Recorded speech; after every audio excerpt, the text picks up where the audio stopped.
Estudio bíblico número 11, la justificación. La justificación es parte de nuestra comunión con Dios. Es parte de nuestra relación con Dios.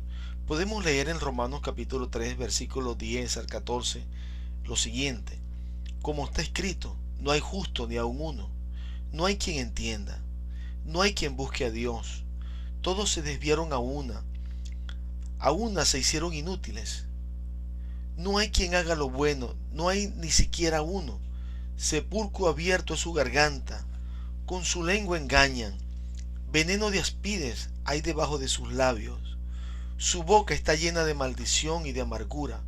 Esto es una visión de Dios sobre el hombre natural, el hombre que no tiene a Dios. Normalmente delante de Dios todos somos así, como está escrito en este texto bíblico. Nosotros no somos justos, en nosotros no habita la justicia, en nuestra sociedad no hay justicia y en nosotros mismos no habita la justicia. Nosotros somos iracundos, nos enojamos, nos vengamos, guardamos resentimiento, guardamos rencor, no perdonamos, cometemos tantas cosas que son contrarias a la justicia y a la verdad de Dios. Y eso nos mancha nuestra alma y eso impide que lleguemos a la presencia de Dios, porque la Biblia dice que ningún injusto entrará en la presencia de Dios. Es algo que nosotros tenemos que entender, porque ¿cómo nos limpiamos nosotros de tantas impurezas, de tantas malas acciones, de tantas cosas que hemos hecho? Bueno, Dios en su misericordia ha hecho provisión para nosotros en Jesucristo. Porque como vimos en el capítulo anterior sobre la santidad, sobre la santificación, Cristo a través de su sacrificio en el Calvario, a través del derramamiento de su sangre, nos santificó, nos limpió todos nuestros pecados y nos apartó para Dios. Estamos reservados, apartados para Dios a través de la santificación que Dios nos ha dado a través de Jesucristo. Pero eso es solamente una parte, porque tenemos que ser justos también para ir al reino de los cielos, no solamente santos, no solamente apartados para Dios, porque puede haber personas que se han apartado para Dios, pero sin embargo permanecen haciendo injusticia.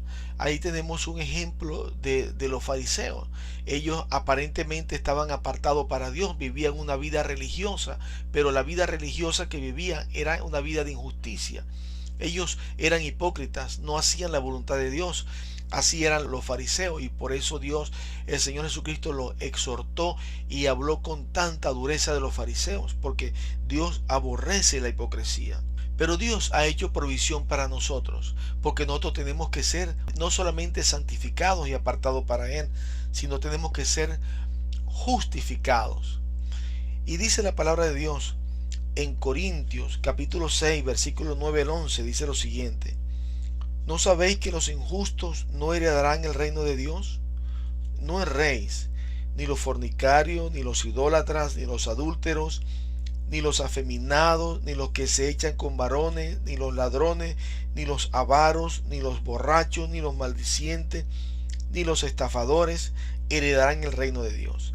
Y esto erais algunos, mas ya habéis sido lavados, ya habéis sido santificados, ya habéis sido justificados en el nombre del Señor Jesús y por el Espíritu de nuestro Dios.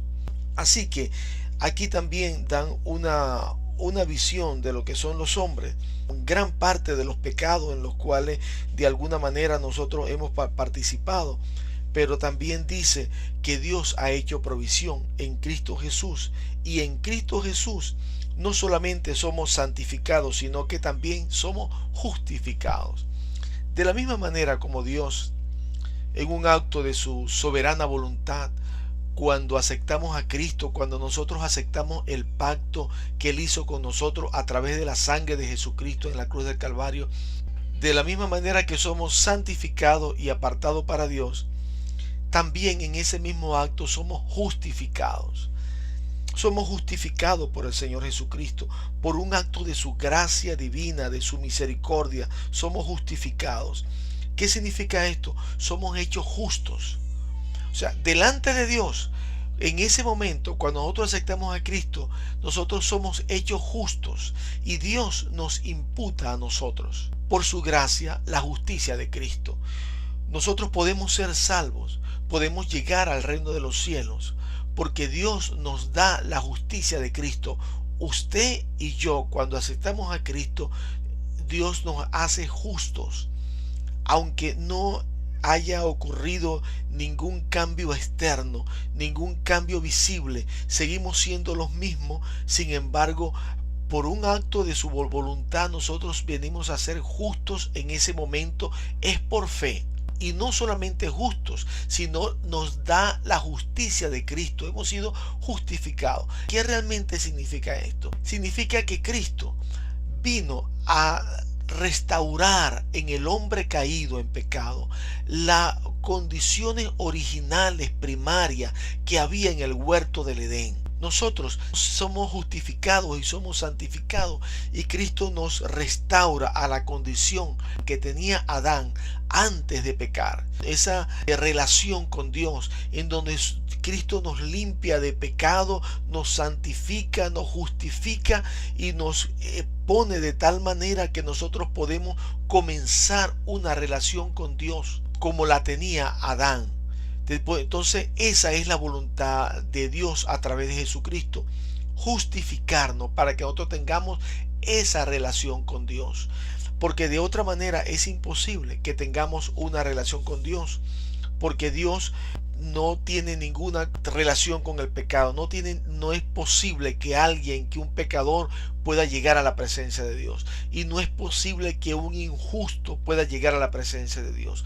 Por eso necesitamos ser santificados y necesitamos ser justificados, y estas dos condiciones lo hace Dios en nosotros a través de Jesucristo. Otro importante aspecto de nuestra justificación, para comprender lo que hizo Jesús por nosotros para justificarnos, es la siguiente.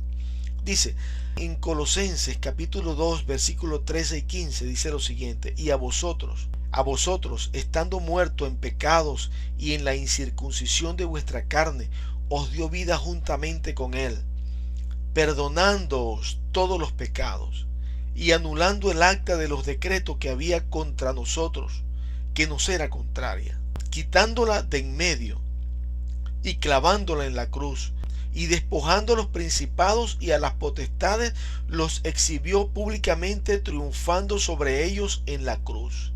Este texto es realmente extraordinario. Nos da una visión maravillosa de lo que hizo Jesucristo en la cruz. Aquí habla de que el Señor tomó el acta de los decretos que no era contraria. ¿Qué es el acta de los decretos? En la antigua Roma, en los tiempos de Jesús, cuando un delincuente hacía sus delitos, cometía todas las cosas que hacía contra la sociedad, se llevaba un prontuario, igual que hoy en día. Hoy en día se llama un prontuario policial, pero en esa oportunidad se llamaba el acta de los decretos, donde se anotaban todos los delitos que esa persona cometía. Aquí nos está diciendo que Dios, de la misma forma, lleva un acta en donde están anotados todos los pecados que nosotros cometemos. En ese acta están anotados todas las faltas contra Dios, la manera como nosotros hemos pecado contra Dios. Bueno, esa acta de los decretos que Dios tenía contra nosotros, en la cual el diablo utilizaba para acusarnos, como hemos visto en estudios anteriores, Jesucristo la clavó en la cruz del Calvario. Jesucristo la quitó de en medio. Jesucristo tomó todos esos pecados y los clavó en la cruz del Calvario, y Él limpió, Él borró esa acta con su sangre.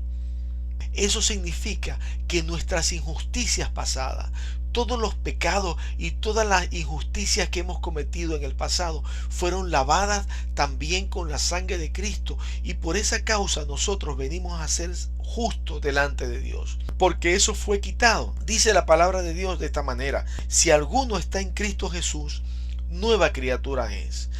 He aquí, las cosas viejas pasaron y todas son hechas nuevas. Cuando nosotros llegamos a Jesucristo, cuando usted y yo damos el paso de aceptar el sacrificio que hizo Cristo por nosotros en la cruz, somos hechos por Dios nueva criatura. somos renovados. Dice la palabra que nacemos de nuevo en ese momento. Nacemos en el reino